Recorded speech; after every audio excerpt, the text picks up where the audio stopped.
Hello, and welcome to Dorsey and Whitney's webinar on tips for executing your IP strategy with a coronavirus remote workforce. I would now like to turn the webinar over to Jennifer Spaith, a partner in Dorsey's Seattle office. Jennifer? Thank you, and certainly thank you all for joining us today. I know it's an uncertain and troubling time, and we've all had to face a lot of changes in the recent past. So we're hoping as IP practitioners to take a moment today and talk to everyone about some tips for continuing to execute on your IP strategy. And today we're going to focus on what that means as workforces have transitioned to primarily remote. And as those workers make that transition, we're going to talk about kind of issues that we've seen come up and things that are going on as that transition happens. So my name is Jennifer Spaith. I'm a partner in the patent group at Dorsey. I sit in the firm's Seattle office. We have ourselves transitioned to a remote office as of the 16th of March. I'm joined by Stefan Szpajda, who's an IP litigation partner also in our Seattle office, and Erik, Nyre, an associate in our patent group who sits in Minneapolis. And Minneapolis is contending with their own stay-at-home order effective today. So there was a fair amount of jostling as between Erik and myself, who come from primarily the patent prosecution side of things, and Stefan on the litigation side as to whose materials were the most interesting. We decided they were probably Stefan's, and so we put his portion at the end. So you'll be able to judge for yourself. As we go through, if you have questions, do feel free at any point to put those in the text input box that's provided for questions. I will see those during the course of the presentation, and we'll try to work questions in as we go. If there are things that come up that occur to you during the presentation, do feel free to ask those questions there. You should have logged in both. I guess I'll go back for a moment to the cover slide there. You should have had both a link to access the presentation materials, or the materials were also sent in the webinar reminder email. And then if you're hearing me, that means you've successfully dialed into the audio portion of the call. So the audio information is here, and you should be dialing in if you can't hear me, and if you can, you've successfully done all of that. All right, well, you all certainly have probably realized that we live now in a changed world as the coronavirus pandemic spreads across the globe, and indeed increasingly through the U.S. The last time that I updated this slide was yesterday at about 3 o'clock in the afternoon Pacific time. At that time, there were 82,000 cases in the U.S., which represented a 20% daily increase. And of course, states and cities and the federal government have all promulgated this desire to flatten the curve and spread out slow the spread of this disease, which has encouraged and in many cases mandated businesses to cause some or all of their workforce to work from home. So you've seen shelter-in-place orders, stay-at-home orders, or in places like Alaska, they just call them hunker-down orders. All of that is happening, and there's this just mass migration of folks who maybe worked some or part of their time remotely previously, now transitioning, en masse to a remote situation. And that's just a huge change, and it's really floored me how much people have adapted to that quickly, and how many things have continued to run and adapt as everybody just up and begins working from their residences.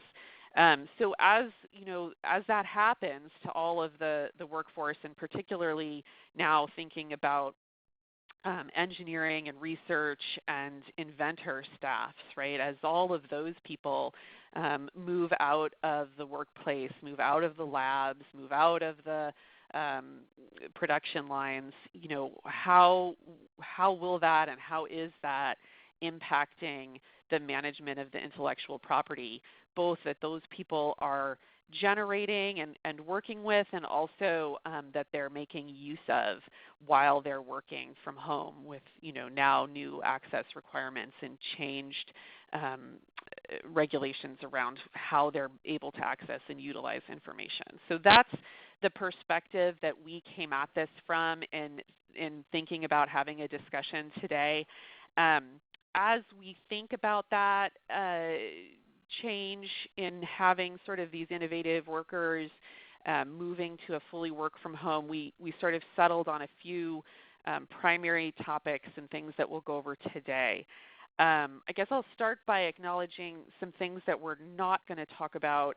We're not going to go into a lot of detail today on all of the various rule changes for delay and extension at the various patent offices and other IP offices around the globe.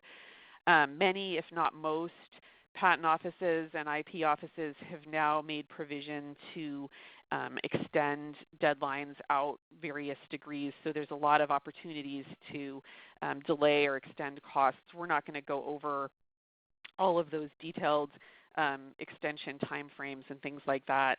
The bill moving through the U.S. government now that they're expecting to have a vote on today has some provisions for the Patent Office being able to waive fees and extend deadlines. We're not going to go over that today either, but certainly those opportunities are coming as an impact of this as well.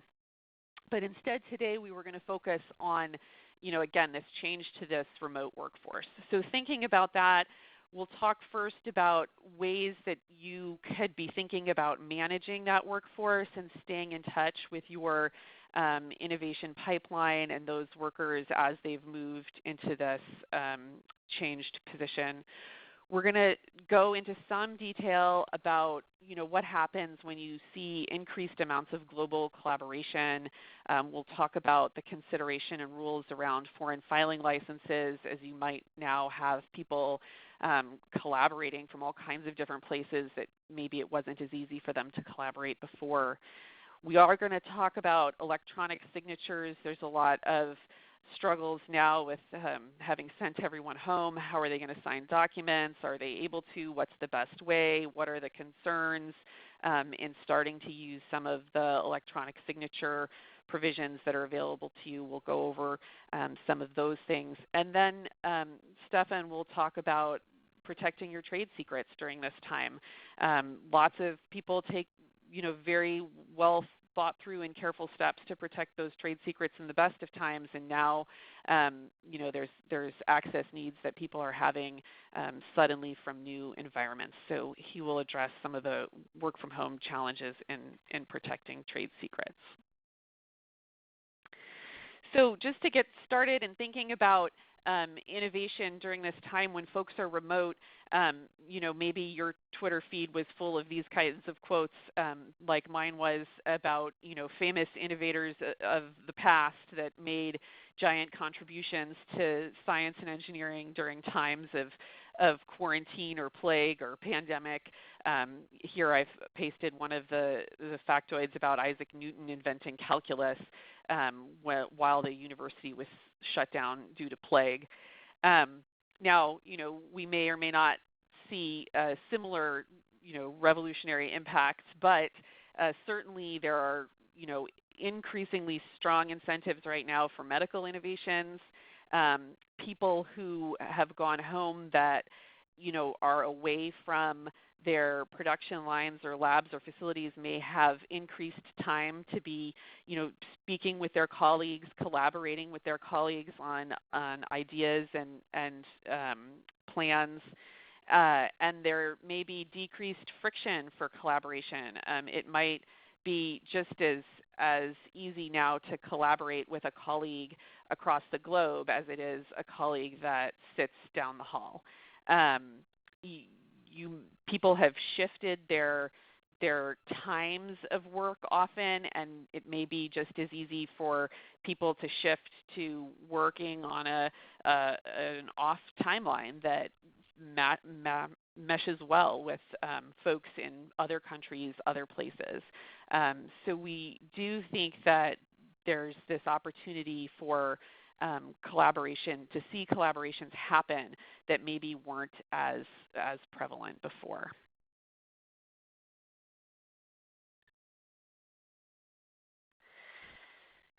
So as you think about, how to manage your innovation pipeline in these times, certainly all those workers are thinking differently, and our IP professionals have to as well.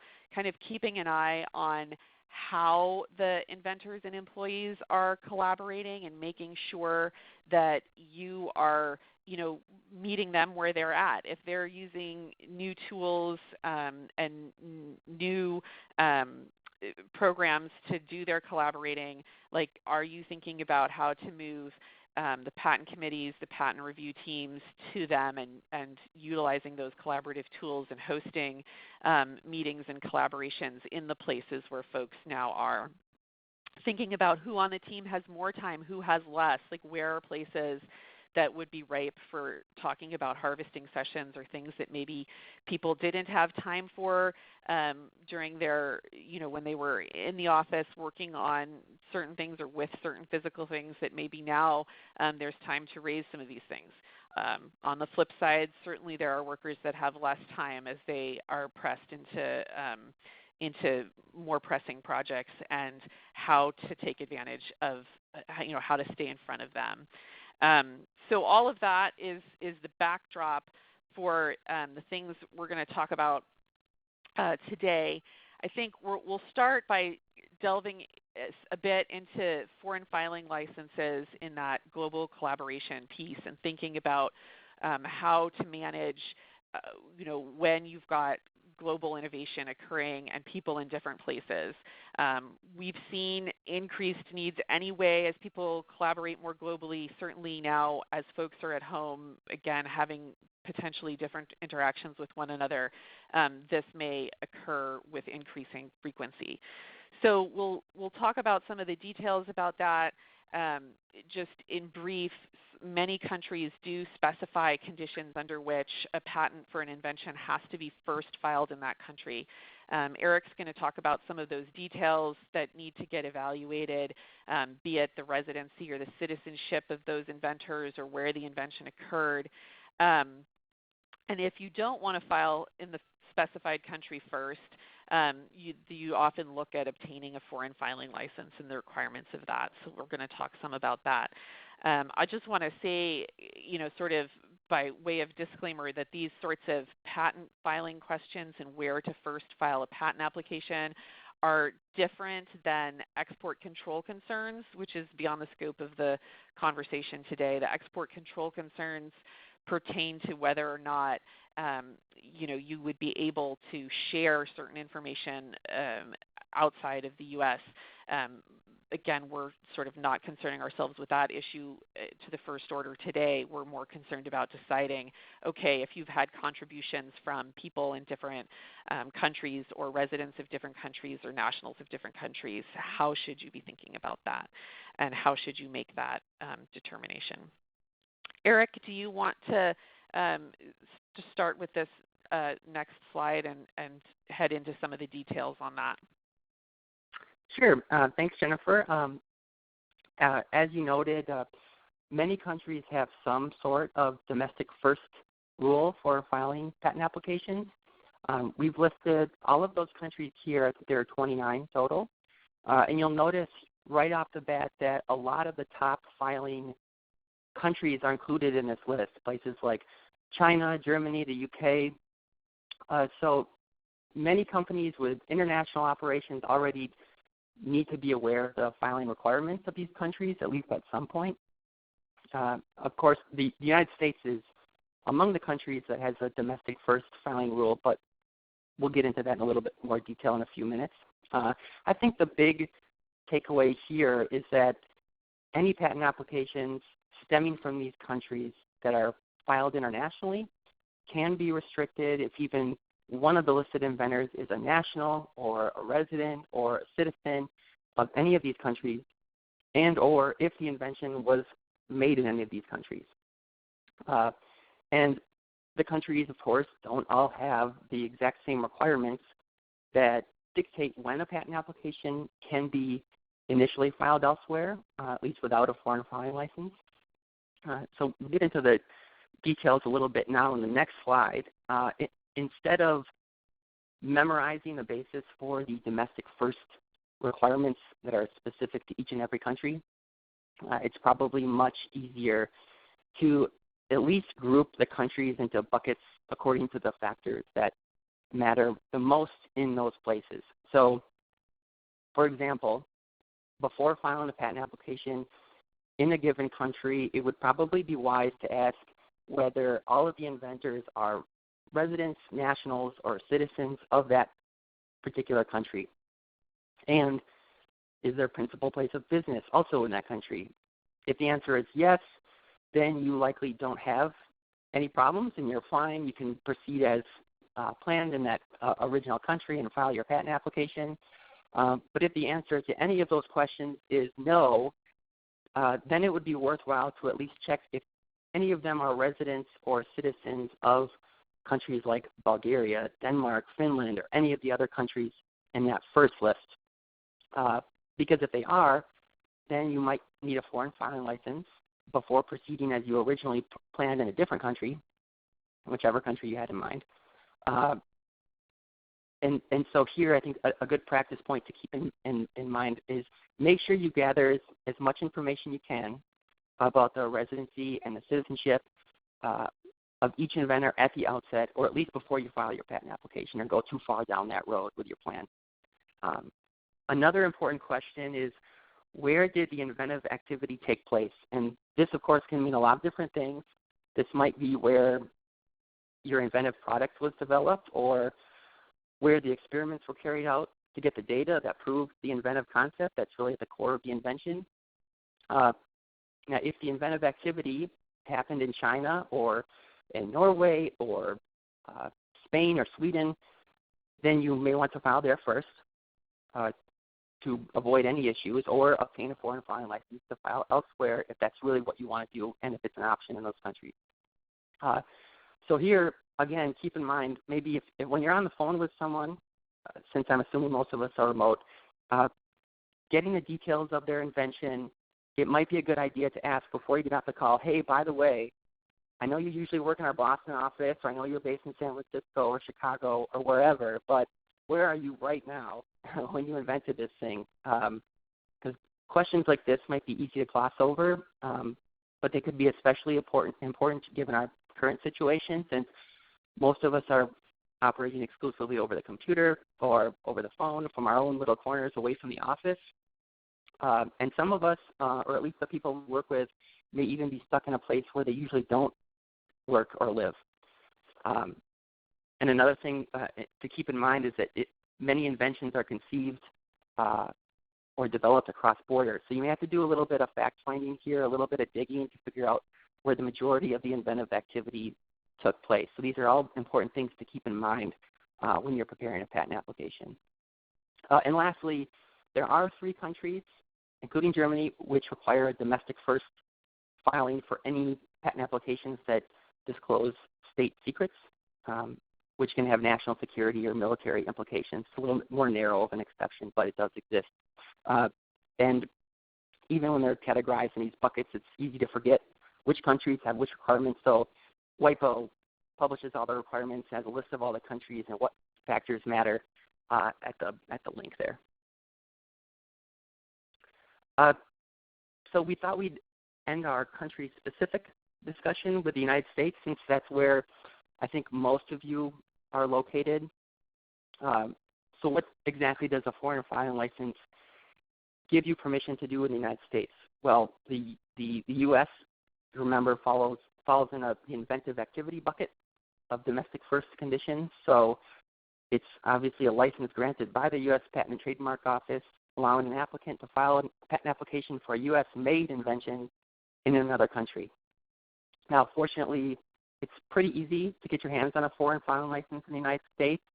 There are two primary routes to do this. The first is to simply file a patent application as you normally would in the United States and then wait just 6 months before filing abroad.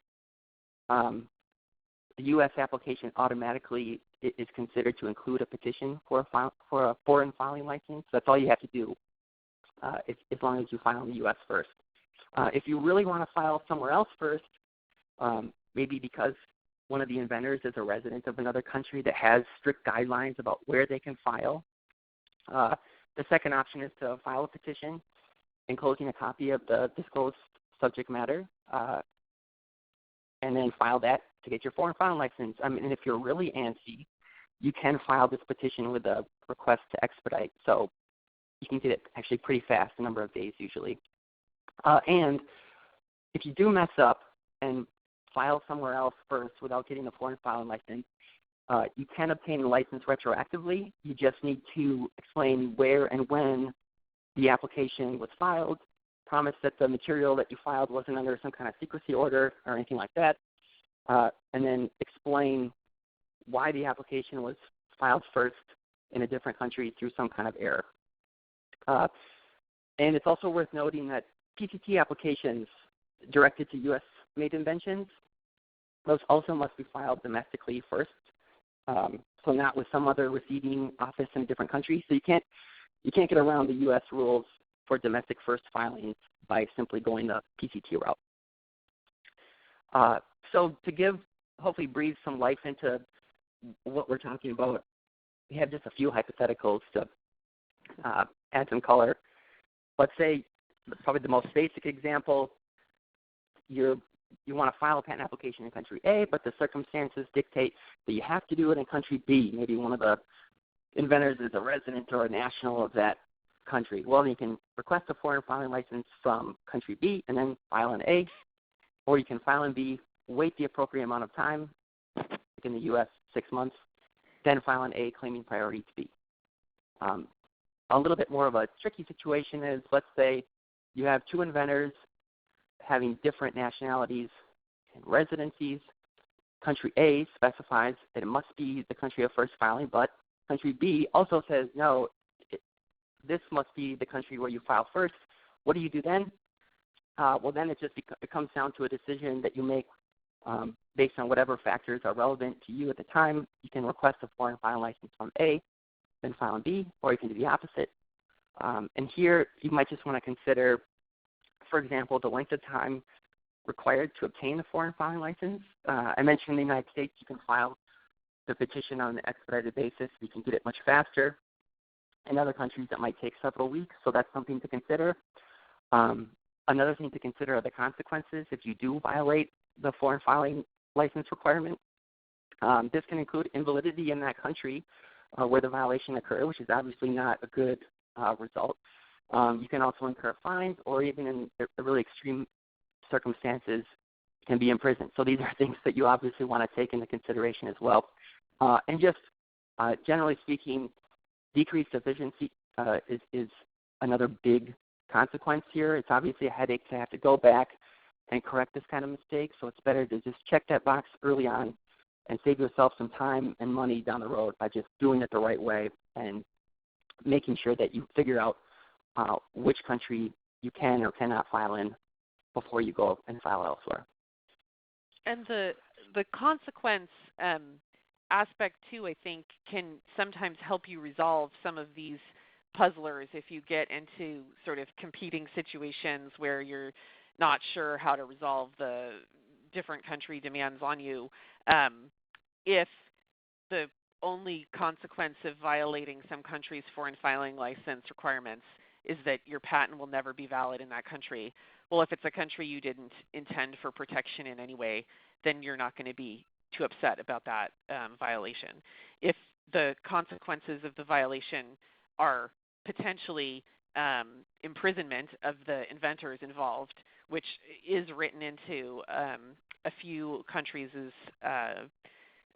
foreign filing license requirements, Singapore among them, You know, whether or not that's ever actually happened to someone, it may not be something that you're willing to put your inventors on the line for. So you know that, but the violation consequences can help you break up that some of those sort of conundrums. Those are all really good points too. Yeah. Yeah, and then we did have a question about like whether or not like a U.S. provisional application could suffice for a foreign filing license. And I would say more generally, presumably then to file the non-provisional somewhere else. And, you know, more generally, I think it goes also to, you know, if you're going to ask for a foreign filing license, how close does that information need to be to what you ultimately foreign file? And, you know, that's something that you're going to have to evaluate on kind of a case-by-case basis. Oftentimes, if you're hustling to meet a bar date or something, you may not have the full application that you intend to file, you know, word for word that you're going to ask for the foreign filing license for. But typically, if you have cleared, you know, the subject matter, and you'd have to evaluate the differences between subject matter between what you submitted for a foreign filing license, like in the case of a provisional or in the case of an interim draft, and what you ultimately end up filing for in the country of interest. Obviously if those two things diverge too much, you would be concerned that you'd run afoul of the foreign filing license requirements. But if those things were quite commensurate in their subject matter, then you would feel much more comfortable.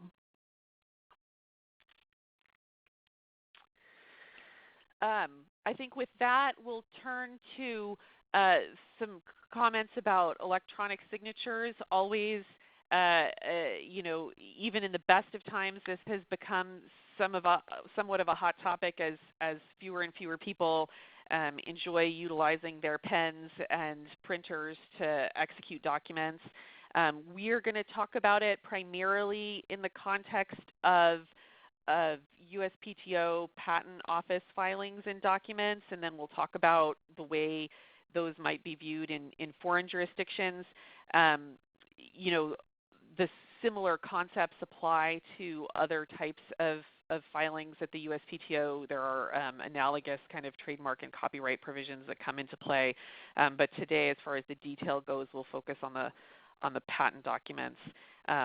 Erik, did you want to start in on that too? Absolutely. Thanks, Jennifer. So most of you probably know at this point that most patent offices allow for electronic patent filings, especially for documents like applications, off-section responses, information disclosure statements, things like that. And these can also usually be signed electronically by a registered practitioner, like your patent attorney. Some formal documents, though, like inventor declarations, are still wet signed the old-fashioned way with pen and paper. These kinds of documents can also include things like patent assignments, powers of attorney, things like that. And you may or may not have realized at this point that sometimes it can be really difficult to get these wet signatures, either because the person that you send the document to ignores you entirely, or maybe they do sign it right away, but then they don't send it back. It gets buried in the stack of mail, whatever. One tip for getting these wet signatures is to send the documents to a FedEx or UPS hold center. Here, the signer has to come to the hold center, sign the document, and then the shipping company will send it back right away. This is a good way so you at least don't have to rely on the memory of the person that you're sending it to sign it, send it back in an even remotely timely fashion. And this is a good solution for getting that wet signature, but of course it's not available everywhere. And now that most people are working remotely, electronic signatures would probably be a far better option for most of you, at least much more convenient. So the big question then is, okay, how much can actually be done electronically, and what are any risks associated with relying on an electronic signature to execute a formal legal document, especially one that has traditionally been signed with pen and paper. In the United States, non-handwritten electronic signatures are accepted for most formal documents, including things like inventor declarations, but there is a specific way that these signatures have to be submitted. Probably the most common and pain-free electronic signature is the S signature, which it doesn't actually include an S on the signature line in front of the slashes or anything. It's just an electronic signature that's inserted between two forward slash marks. So it can look just like our John Smith example here, written in a script font, or it can be simply typed in a normal print or block font and then inserted between the two forward slash marks, like our John Doe example. The only other rules are the signature can only include letters, Arabic numerals, or both, and you have to have the appropriate punctuation, and the signer's name must be clearly typed below or adjacent the S signature, somewhere around the S signature, to at least show what the signature is referring to.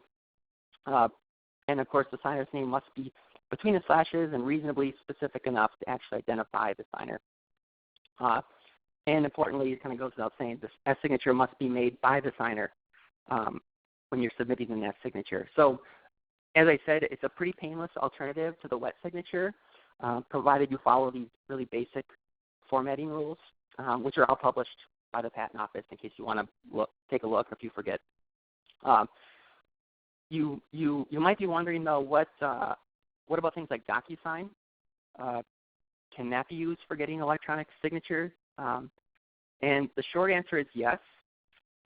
The S signature required by the Patent Office is, in addition to those rules that I explained in the previous slide, it's defined actually very broadly to include any signature made by electronic or mechanical means and any other mode of making or applying a signature other than a handwritten signature. So popular services like DocuSign and Adobe Sign can be used to obtain S signatures, which might be a much more comfortable option for many of you if you're looking for extra security that a lot of these services can offer by way of encryption and certification and other things. And one practice tip real quick here is if you're using one of these services like DocuSign, if an S signature is required for a document that you're going to submit at the Patent Office, just insert the forward slashes on the signature line of the document before sending it out to your inventors or whoever you need to sign it, so that you don't get a document that's properly signed but that technically doesn't comply with the USPTO rules. So that's a good thing to kind of keep in mind. Maybe just take that step so you can eliminate some back and forth when people forget to put the flashes in, because a lot of people aren't accustomed to using that S signature. That's all fine for declarations, but what about patent assignments? These usually assign a patent from the inventors of a patent application to their employer, and they're commonly signed using pen and paper. But now that everyone's at home, do you really have to send patent assignments in the mail and then hope that people sign and return them at least within 3 or 4 months' time? Well, here it's worth noting that patent assignments aren't actually evaluated by the Patent Office, which makes sense, right? They're essentially bound in property and contract rights. These aren't necessarily governed by the USPTO anyway.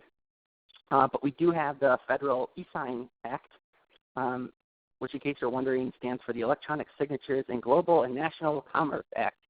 And the eSign Act allows for the use of electronic records to satisfy any statute, regulation, rule of law, provided that the consumer has affirmatively consented to use electronic signatures and has not withdrawn that consent in any way. So, in accordance with this language from the eSign Act, you may be able to save quite a bit of time and hassle and headaches by having your inventors or whoever else electronically sign your assignment documents. And a good practice pointer here is just include explicit language in the assignment document clearly stating that, look, all parties agree right now to use electronic signatures, and then that way you can make sure you comply with that requirement for affirmative consent. So at least in the United States, you may be able to use electronic signatures as long as you take a few steps to make sure that you're actually doing it the right way. But in foreign jurisdictions, it becomes much, much less clear. The requirements vary from country to country. I know this probably doesn't surprise most of you. Many countries have different requirements for signing legal documents generally, most of which are different than the really specific rules set by the U.S. Patent Office. And the current situation that we have now with coronavirus adds a whole other wrinkle in some jurisdictions where, as Jennifer mentioned in the beginning of our talk, a lot of the usual requirements for signing documents or even corresponding with the national patent offices have been temporarily changed or even suspended entirely. I know we've received a lot of email updates about foreign patent offices extending all their deadlines till mid-April or later. This could impact electronic signatures as well. And the signature requirements applicable to patent assignments may be more rigid in the U.S., and it might be safest to just assume as a general rule that this is always going to be the case, no matter which specific country you're dealing with. However, one good thing to keep in mind is that countries will usually not require or examine assignment documents for an application that relies on a priority U.S. application. So if you're filing first in the U.S. and all your letter declarations and assignments and documents are all buttoned up and executed, you may be able to rely on those documents when filing the patent application abroad without any headaches. And this, of course, ties back into our discussion about foreign filing license, and this might also impact your decision about where you want to file first, right? Maybe that's going to be the U.S. because of the signature requirements here. So to give you at least a couple concrete examples before I end this discussion, Europe, for example, has defined 3 different tiers of electronic signatures that can be used for signing legal documents. These 3 different tiers are simple, advanced, and qualified, and they're each defined by a certain level of encryption and certification that's associated with the signature. The simple, of course, being the least secure, and the qualified being the most secure. In case you're wondering, the qualified signature is actually, it takes a bit of effort to get. It's based on a qualified certificate. It can only be issued by a certified accredited authority, so there are some steps that you have to take to get that qualified signature. The good news here is that even a simple e-signature can't be denied legal effect or admissibility as a piece of evidence. But of course, Europe is a big region, and individual member states can decide which type of signature is required for certain types of documents, like patent assignments. So one state might say that the simple e-signature is fine, but another might say, no, we at least want the advanced e-signature. And at the end of the day, implementation might vary anyway in any of these member states. So if you're using electronic signatures in Europe, the qualified electronic signature is the best way to go. Otherwise, to play it safe, it's still a good idea to try and obtain that wet signature wherever possible. And if it's not possible or if it's too inconvenient in our current situation, try and at least maximize the security features associated with whichever e-signature you use. And I know that DocuSign and DocuSign are very cognizant of the different signature types acceptable in Europe, and they offer their own suite of signatures that you can use and select and modify. So there is a way to do it. And another note here is that even the most basic e-signatures are unlikely to be questioned by at least the European Patent Office. So it might be a good idea to consider filing the EPL first and then proceed later into whichever individual country you're targeting. The last example, in China, the rules are much more restrictive. This is something that's definitely important to keep in mind. E-signatures by inventors or applicants are not accepted. These signatures can only be submitted by people registered with the Chinese Patent Office, like registered patent attorneys. So you might want to think about how you're going to get those signatures for patent documents in China as early as possible. So you can hopefully get those pen and paper signatures, and otherwise, again, it might be smart to just file in the United States first and then use those documents when entering the national stage in China, and that's a way that you can at least decrease your risk of running into issues. And then one good practice point, regardless of which foreign jurisdiction you're dealing with, is just file a document executed with e-signatures, whichever way you can, and then still try and eventually obtain that handwritten signature as well, so that if a patent office complains, you can at least follow up with what they're asking for and have that wet signed document to put in your files, whatever works best for you. Thanks, Erik. I think it's a work in progress for everyone deciding, where people are comfortable on the risk profile. There's pretty clear rules and practice in the U.S. that Erik went over for getting U.S. patent application, inventor declarations, and assignments executed through these common document signature tools. So with a couple practice tips, you can get pretty comfortable in the United States. As that United States application is used as a priority filing for other countries, provided you've moving into those other countries with the consistent applicant name, you're not going to get friction from those other countries based on those existing documents. But if you need to make changes once you're in those other countries is where you sort of begin to hit these wet signature requirements that you may have to go get, or you may have to adapt to their own country law. So sort of thinking about where it is that you're going to file and tacking down all of the appropriate requirements so you're certain you're comfortable with whatever risks of signature methodology that you've got. And certainly, at times like now, people often are willing to take a slightly more risk in those signature requirements if they're able to just get it done when everyone is sitting around at home not able to timely actually execute wet signatures. So with that, I know I'd promised Stefan some time here at the end because he has the exciting bits about trade secrets and how, what additional risks are posed to your trade secrets as you have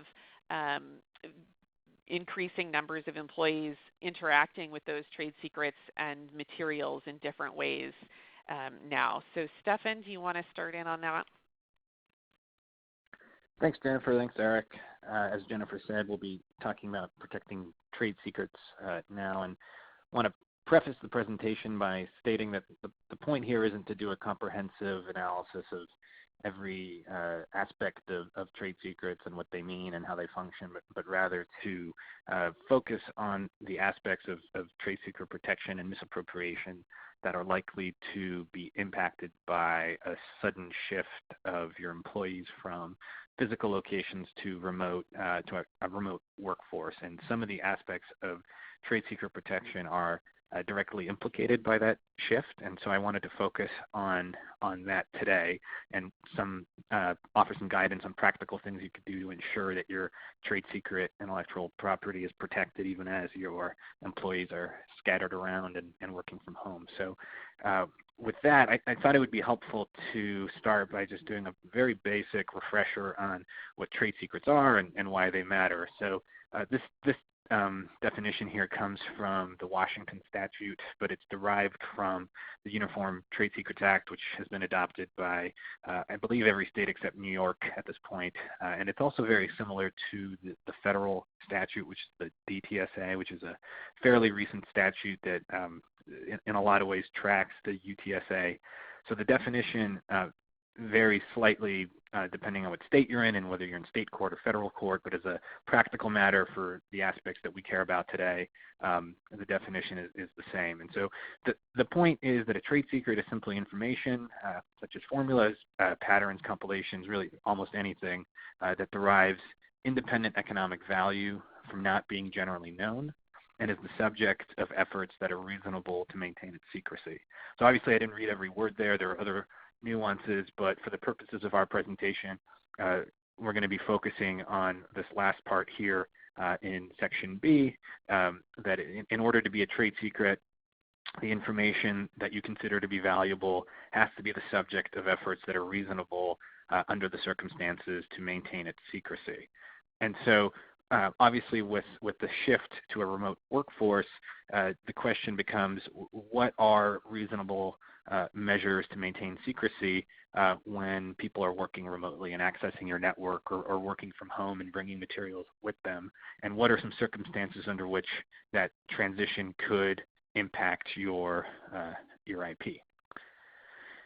And so to drill down on this just a little bit more, important to note that information that is generally known or readily ascertainable is not a trade secret. And so all of your employees will have general skills and knowledge that they acquire by working with each other for you. And in that context, much of that information is not secret and is not the subject of this presentation or the subject of trade secrets law generally. When determining whether something is a trade secret, courts look at a variety of factors, and I've listed some of those out here. Again, the one we'll be focusing on is the measures taken to guard secrecy, although there are others here that I've listed that you should also think about more broadly if you're concerned about your trade secret protection. So some examples that many companies treat as trade secrets: customer lists, business plans, product development information, all the kind of stuff that most companies would have. And so this kind of high-level customer information can qualify. And it can also be more technical, such as manufacturing processes, result of market research, recipes, formulas, algorithms, machine learning models. And the important thing to note here is that although any of this stuff can qualify as a trade secret, the test for whether it is a trade secret or not requires some balancing of a variety of factors, including the nature of the information and what may be considered an appropriate amount of secrecy for a customer list would not be appropriate for, let's say, an algorithm that is sort of the core of a technical product that you own. So the point here is, although many different types of information can qualify as trade secrets and many different measures can protect those trade secrets, you shouldn't assume that there's a one-size-fits-all approach that's going to be appropriate for each of these categories, and we'll get into that in a little bit in a moment. So in addition to focusing on the basic definition of a trade secret, I wanted to start by reminding everybody about what misappropriation can mean. I think sometimes we read about cases where misappropriation involves a foreign national spying on behalf of a government or something dramatic along those lines, and that is one example of misappropriation. But there are others, and they can be much more innocuous, and sometimes somebody acting with good intentions could even misappropriate a trade secret, as we'll talk about in a moment. And so the point here is it can be acquisition by someone who uses improper means to acquire the trade secret, or it can simply be disclosure or use of a trade secret without permission, and that's the sort of thing that can happen inadvertently, or at least without the sort of same level of malice that you might have if you were actually infiltrating a company to take their trade secrets. And so what we're focused on today is your good faith employees who are working from home and may inadvertently or at least somewhat innocently misappropriate your trade secrets. So some examples here. These are sort of the recognized categories of improper means for taking a trade secret. And again, the one here that I've highlighted is the breach or inducement of breach of a duty to maintain secrecy. So circling back to the topic I highlighted as the important one for today is this question of what is a reasonable security measure to protect trade secrets. And in a traditional environment, there are a variety of measures that companies use to protect their trade secrets. It all boils down to limiting access and making sure that individuals who don't need to know the information are not privy to it. And so one thing people do is only share trade secrets with those who need to know the information, and rather than disseminating it widely within a company, because such dissemination could be considered a failure to protect the trade secret. Another common strategy is NDAs, both internally for people who are accessing the trade secrets and externally for people who you're collaborating with or who visit your site. reminders to employees that information is confidential, and that can take a variety of forms, whether it's stamps on documents or pop-up windows that show up when somebody accesses certain folders on your network, or it could be an oral reminder if somebody is accessing information or a meeting is going to involve trade secrets. Any number of those reminders can be a measure taken to protect secrecy. You can also include technical precautions such as password protection or various security measures on the back end that your IT department can set up to track who's copying information. And then when employees leave, typically there are exit interviews, and that will include a checklist of confidential information that employee has had access to, and so the employee will attest that they've returned all of that information when leaving, and that's always wise to do. And finally, securing access to facilities, especially after normal business hours. And I've highlighted that here because this is exactly the sort of measure that many companies rely on that all of a sudden is going to shift beneath them, and they're going to have to kind of figure out a way to address that. So before diving into some specific examples of cases involving employees who are working from home, I wanted to lay out just a couple of those principles more broadly and how they've been applied by courts. And here's a very recent example. You can see it's just a few weeks old from the Ninth Circuit, where the court scrutinized security measures taken by an individual who filed a trade secrets misappropriation lawsuit. And in this case, the court found that individual had not properly protected what he alleged to be his trade secrets, and therefore he couldn't enforce them. And so this was a fairly extreme example in terms of just the complete absence of the sort of things that you would need to do to protect your trade secrets. So here, this was a business plan that a man with the ironic name of Carr shared with a company called AutoNation. And I found that very confusing when I first read this. But anyway, he had this business plan. He didn't market as confidential. He never told AutoNation that it was confidential. He didn't seek an NDA. He just shared it. And there was nothing on the face of this sort of very abstract business plan that would have tipped anybody off that it's confidential. So under those circumstances, the court found that, and the Ninth Circuit affirmed, that more was needed to preserve confidentiality. And so this is sort of an extreme example, but you can see a category of information, a business plan that could under certain circumstances be a trade secret found not to be based on this element. And so this is, again, a recent example, but there are many, many such examples of courts scrutinizing these measures. A couple others here I'll quickly touch on just to contrast. This first one here, the company did everything right. They had their employees sign NDAs, periodically issued reminders to keep material confidential. Outsiders were required to sign confidentiality assurances. The workplace was secure. Departing employees were reminded of confidentiality obligations. So they did everything right, and the court agreed and blessed them with a trade secret. In contrast to this Ninth Circuit case below, the company took some measures, but they were deemed to be inadequate. So although they only shared their recipes and other such material, like alleged trade secret business practices with employees on a need-to-know basis, other than that one level of security, which was to narrowly disseminate the materials, they didn't take any other steps. They didn't inform anybody that it was a secret. They didn't remind anybody that it was a secret. And so when that ultimately was litigated, the Ninth Circuit found that the company had failed to take appropriate measures.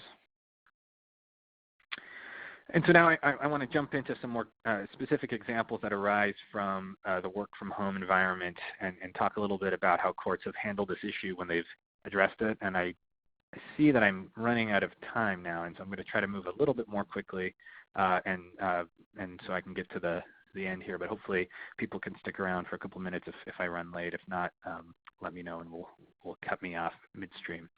So this first example is Langford v. Magnolia. This was not actually a trade secrets case, but it involved trade secrets, and this just illustrates how an employee acting on good intentions can imperil their company's trade secrets. So what happened here was the company Magnolia shut down for the day because of a snowstorm, and an employee named Nash Makita sent some files, including highly sensitive trade secrets, over to another employee.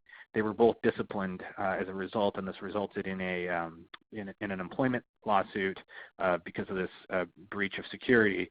But it just goes to show you how somebody acting with good intentions could end up compromising your trade secrets. So in this case, the employee wrote that she was hoping to get credit for working remotely when the office was closed on because of the snowstorm, and so she attached these trade secrets to an email and sent it to a personal account. And so that's obviously something that is not a best practice. This was an emergency situation. The employee was just trying to work from home, but in doing so compromised her employer's trade secret. And so that's a good reminder that now that you've transitioned your employees to a remote working environment, it's important to provide them with technology that will ensure that they're not doing what Ms. Nash-Makita did here. And an example of that is in this Int'l versus Defazio case. That following a bench trial, the court found that there was no misappropriation of trade secrets, and that's because the plaintiff employer failed to show that it possessed trade secrets, in part because its employees were permitted to use thumb drives to store and transport documents. And so in this case, the employer allowed and encouraged its employees to work from home on nights and weekends, but did nothing to provide equipment to do so. And so the employees took it upon themselves to save stuff on their personal thumb drives. And then lo and behold, that's exactly what they did. And they then accessed all this stuff that would otherwise have been a trade secret. And when they quit, they didn't immediately return the materials. And so in a typical scenario where an employer has protected their trade secrets, that refusal to give materials back after termination can be evidence of misappropriation. Here, the court said, no, it's not a misappropriation because you didn't do anything to protect it to begin with. You let all your employees take it, and although it's not great that they didn't return it, it doesn't rise to the level of a misappropriation. In contrast, in API versus Miller, similar set of facts, but the court went the opposite way. And here the court found the plaintiff was entitled to summary judgment on misappropriation of trade secrets claim, and that's because the plaintiff employer took reasonable measures to protect trade secrets, even though its employees could work from home. And so under those circumstances, the defendant employees were not permitted to rely on the fact that they were encouraged to work from home to defeat the employer's trade secrets claim. And so here, all the kind of classic stuff that your company might have, information related to customer strategies and pricing, were stored on a remote server, and the employees were able to access it. But before they could access it, they were asked to sign an agreement which noted that the information was confidential and they couldn't disclose it and couldn't use it to compete against their employer if they ever left. And the defendant in that case tried to argue that it was okay for him to send these materials to himself because he was allowed to work from home and his employer permitted him to work from home. And the court rejected that argument, specifically noting that because the employer had provided the necessary infrastructure to the defendant to be able to work from home, there was no need to email the stuff to himself, and as a result, the act of doing so could constitute a misappropriation of trade secrets. So you see there that there's a very clear contrast between the two cases. In one case, employer provided the necessary technology and was thus protected, as well as provided an agreement requiring the employee to acknowledge the confidentiality. In the other case, where the employer didn't do that, they were unable to enforce their trade secrets. And kind of before, I know I don't want to lose too many people at the hour, Stefan, maybe if you wanted to address, I know we talked a bit about kind of what to do if you sort of suspect misappropriation from your employees during this remote work period, and kind of bring get us up to the hour with that. Sure. Okay. So I'll skip over to the just sort of the practical steps, because I think there's a number of additional cases here that all kind of show the same pattern, and I'll just kind of get to the punchline here. Anybody who wants the materials, I'm happy to share them with you after if you want to see more case law. But and they came out with they should be in folks' emails too, so we got those. Oh, I see. Okay, great. So you've got them, so you can take a look at those and read the cases if you're interested. So I will skip right ahead to the last few slides, which just show some practical advice here. So step one, if you are sending your employees to work from home, make sure that there are NDAs, confidentiality agreements in place. If they need to be updated to reflect the fact that employees are working from home, you can do that with a simple amendment and just be as clear as possible for the appropriate employees. If you can provide laptops to your employees rather than having them access your materials from home, that's ideal. If you can't do that, that might be okay as long as you have other measures in place to ensure that not everybody is accessing your network's most sensitive information. Maintain password protection and pop-up reminders emphasizing confidentiality when people are accessing trade secrets. Maintain an ability to remote wipe and lock out access if needed. And continue to monitor access to highly sensitive information. Finally, if layoffs do become necessary, have a plan in place to how to ensure you can collect your trade secrets and account for them remotely. And if there is a misappropriation, there's a few things to think about right now that are unique to this environment and are still kind of shaking out. Typically, if there's a misappropriation, what you can do is confirm that something has happened, launch an investigation, hire counsel, and quickly move to court to get a TRO or a preliminary injunction to try to stop any harm from arising from that misappropriation.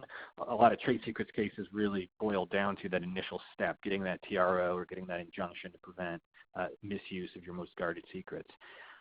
Unfortunately, right now, courts are in chaos, as you might expect, and there's been every single day another court is issuing some temporary guidance on how to handle in-person appearances, hearings, trials, and the like, and that has started to impact the ability of individuals to get TROs and preliminary injunctions. So unfortunately, at the precise moment where your trade secrets are being put under the most risk, it's now going to be even harder to litigate those disputes. And so what some early guidance suggests is that on the investigation end, you should proceed as normal, figure out everything you can about what happened, hire counsel, do your investigation, but stop short of rushing to the court with broad requests for expedited discovery and a TRO. Instead, consider whether it's possible to stipulate with the other side that any delay will not be used against you for the purposes of showing exigency once you do get a court date set and once you can seek your TRO. Now, if the other side refuses to stipulate to that and is being cagey, you may have no choice but to go to court, but at least by having flagged for at least by having attempted to negotiate a resolution, you can flag for the court that you're not simply wasting the court's time in an overly aggressive maneuver to exploit a time of chaos. And if you can show a good record and really convince the court that you did everything you could to address this and it truly is an emergency for you and your company, that will go a long way towards building credibility with the court and not having you come off as someone who's simply rushing to the courthouse at the first sign of trouble. And so that's something that I think needs to be a very particularized conversation under whatever circumstances you find yourself in. But I would encourage everybody to think through, in particular now, what the optics are of rushing to court, while at the same time balancing your need to protect your trade secrets. So with that, I'm always happy to follow up by email if anybody has any questions about some of the materials we skipped over, but I think we kind of hit the main points and hopefully highlighted what the risks are and what opportunities you have now to continue to protect yourself with a remote workforce. Thanks, Stefan. It's definitely an interesting and complicated time, and I think it's interesting to think through both the implications of the remote workers and the trade secrets, but then also, as you point out now, the access to the courts and the different procedures there and what the optics are of rushing to court on something and how that will be viewed. So all super interesting and changing times. I did put up the information now about CLE credit. There is a sheet in the reminder email that you can complete to log your attendance, and we will get you a CLE certificate. So do take care of those CLE details if you're looking for CLE credit. also, all three of us are more than happy to hear from you if you have additional questions or want to talk through any particular situation. We've gone about 4 minutes over, so thanks to all of you who were able to stay, and I certainly hope that you are all staying home and staying healthy during all of this perplexing time. Thanks again.